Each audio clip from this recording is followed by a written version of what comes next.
Indian's widely appreciated flat tracker replica that is loved around the world, the FTR 1200.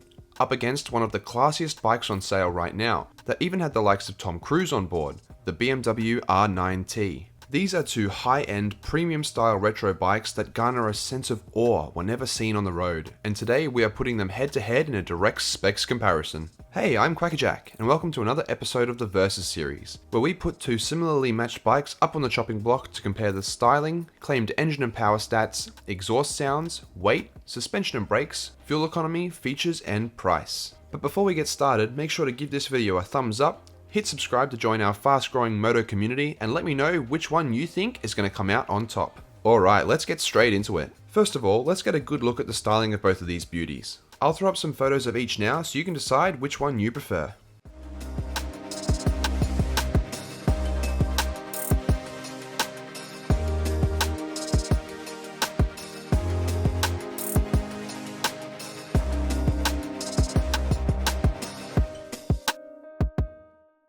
Oof, nice. I think both of these machines look really great. For the purpose of the comparison, we are going to be using the top spec FTR R Carbon as it is closest in price to the BMW, but all three models look great. The Indian is featuring flat tracker inspired styling, and on the R Carbon you get carbon fiber bits added on and unique badge numbering. The BMW also has an extremely high quality finish with that classic style. The R9T comes in 4 variants, including the stock, pure, scrambler, and urban GS, but has a ton of extra paint schemes and features that you can add on to really make it your own. I love the look of both bikes and honestly can't pick between the two. So we'll move straight on to the engines. All three models of the Indian feature the same engine setup, having a 1203cc liquid-cooled V-twin, which produces a claimed 120 Nm at 6,000 RPM and 123 horsepower at 7,750. Reviewers state it to be a torquey beast and is supposed to reach 0 to 100 km an hour in 3.5 seconds and go on to a limited top speed of 200 km.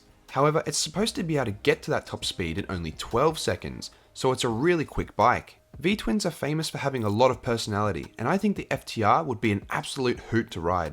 The BMW, on the other hand, is rocking a slightly smaller 1170cc air and oil-cooled 2-cylinder boxer engine, which pushes out 116 Nm of torque at 6,000 RPM and 109 horsepower at 7,250. Those numbers are enough to push the R9T from 0 to 100 in around 3.5 seconds and onto a top speed of over 200 km. Now, both bikes are seriously packing in the power department, being really torquey down low, which is what you want when riding around town and into the mountains. However, the FTR does topple the BMW in the power department by having a slightly larger overall engine size and producing 14 more horsepower along with 4 more torque. Let's also have a quick listen to how the exhausts sound.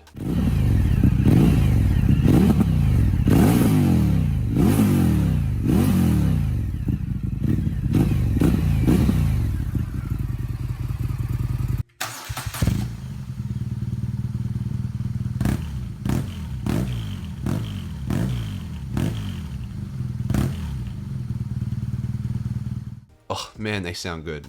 On to weight, and here's where the BMW gains some ground. Both are quite hefty motorcycles, with the Indian being the heavier of the two with a wet weight of 232 kilograms, compared to the BMW, which is 11 kilograms lighter at 221. Now, is that lower weight enough to make up for it being slightly down on power compared to its competitor? Probably not.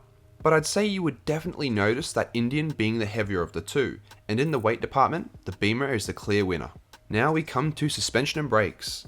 The Indian was known to be a really fun and spirited bike to ride, having chunkier tyres and a stiff setup. However, on the latest 2022 model, they have toned that down a bit, giving all models regular road-going tyres and a different spring setup. Up front, you are rocking an Öhlins fully adjustable inverted telescopic cartridge fork and Öhlins fully adjustable piggyback IFP at the back. Please note that these are on the top spec R Carbon model, and on the base and S models you have Sachs suspension, which is also supposed to be great. All models also have a 780mm seat height. As for brakes, it's equipped with Brembo dual 320mm T5 rotors and 4 piston calipers up front, and a Brembo single 260mm T5 rotor and 2 piston calipers at the rear. It also does come with lean sensitive ABS as standard. Over on the BMW, for its suspension you have a 46mm upside down telescopic fork at the front, and spring preload and variable damping BMW paralever shock at the back. It does also have a seat height of 805mm, so you will be sitting up higher on the BMW.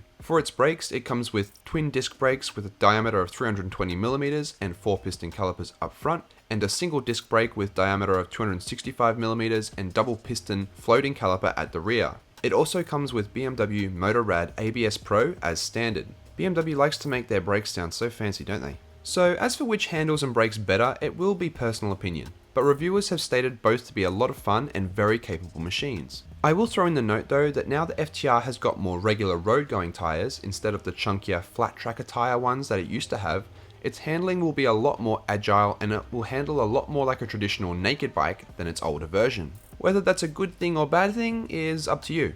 On to an area where we definitely can pick a winner: fuel economy. In my opinion, the weakest part of the Indian FTR package has got to be its fuel tank. It is coming with a measly 13 litre tank that people claim to be able to empty in only 160 kilometers of riding. Looking for MPG claims, the most consistent one I can find is 42 miles per gallon, which would give it a range of around 230 kilometers per tank. But if you use that super fun engine in any way as it was intended, I'm betting you're going to drain it a lot quicker than that. For me personally, this is a huge downside to the bike and could honestly hold me back from getting one. As sad as it is, that sort of range doesn't inspire confidence for me with the way that I ride, and I'd be terrified to take it on longer treks. Thankfully, the BMW does better in this department, having an 18 litre tank and an average MPG of 46 miles per gallon, giving it a much higher range estimation of around 350 kilometers per tank. In this department, the R9T is the clear winner. This aspect of the bike may not be as big of a deal for some, but for me it is, as I usually go for long rides on the weekend into the mountains where I may not be able to fill up. It's unfortunate, and I hope the Indian addresses it.